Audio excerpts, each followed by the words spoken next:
Hi, this is Kendra from Pencil and Pigment, and today I wanted to have a talk about Canson paper. Now, the holidays are coming up if you celebrate, or maybe you or someone you love is getting into art or getting back into art, and this as a hobby or as a possible career in the future, but someday. But many of the Canson's paper products are affordable and widely available. And so I wanted to talk about this because a lot of folks get started on this paper. Like, this is the beginning for a lot of folks. And I want to start by talking about the history a little bit because it is absolutely fascinating. And I'll just give a brief overview. I'll link the Wikipedia page, but I could do an entire video about the history of this company alone because it's fascinating and it's multi-generational.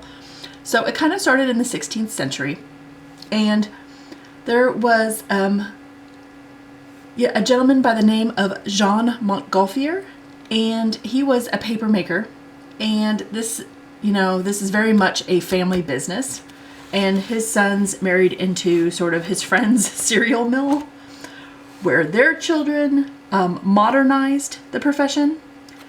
Now, one of his children, Joseph Montgolfier, with his brother Etemy, created the first hot air balloon, and they created it with their own paper. So it was made with Canson paper.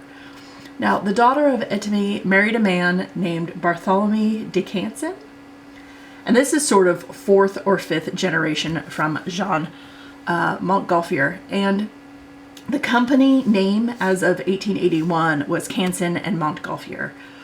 So we're just going to fast forward to some highlighting bits. And in 1910, the paper for printmaking was invented. And in 1926, Canson opened a subsidiary in New York in the United States. In 2016, Canson was acquired by a Milan, which is in Italy, based group called Fila. And I'll link their Wikipedia page because they own a lot of companies like Dollar, Rowney, Lyra, Mayberry, Dixon, Prang, Ticonderoga. But let's talk about the paper. So they have a substantial line of products. Now I have here, this is just a 9x12 watercolor spiral bound. This is actually my daughter's.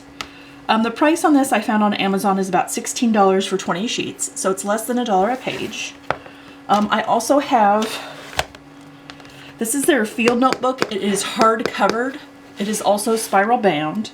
This one is $24 because of the hardcover, but I just want to show you like a 5-minute watercolor challenge I did back when my children were little, and I literally only had 5 minutes. And every day I tried to watercolor something with the same color scheme. And some of them were successes, some of them were failures, some of them were just hilarious. This was a really fun book to create in.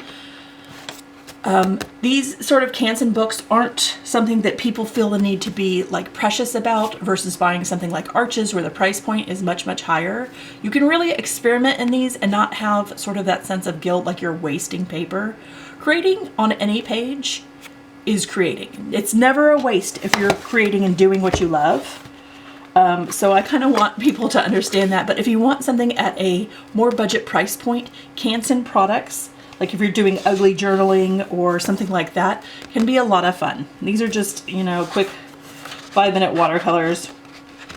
See what I can do. Yeah. All right. I also have, and this is my son's, and this is the black drawing pad.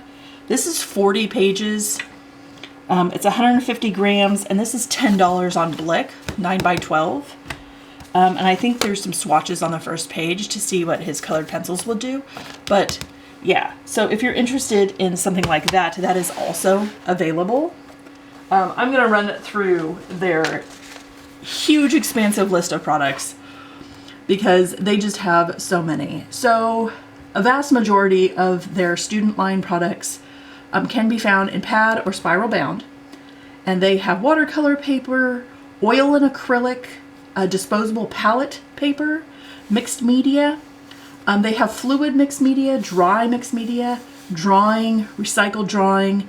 They have the Mi Tienes, and that is one of their, I printed this out, that is one of their colored paper lines that has over 50 colors. Now I have a sketchbook where I took their dark paper, this color is called Tobacco, and I glued it in for variation, but the Mi Tienes paper is very, very beautiful. I really, really like their dark rich brown. But again, it comes in a wide variety of other colors. They have Colorline, which is another colored paper line. They have Vivaldi, which is sort of their metallic paper.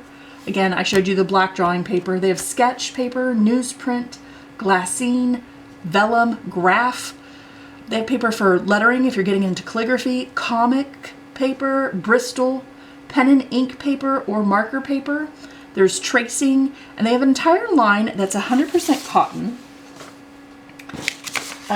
for printing and watercolor. And this is what the products look like. I have never seen these in the store, but again, our stores don't carry everything. So they have like an aquarelle rag, an etching rag.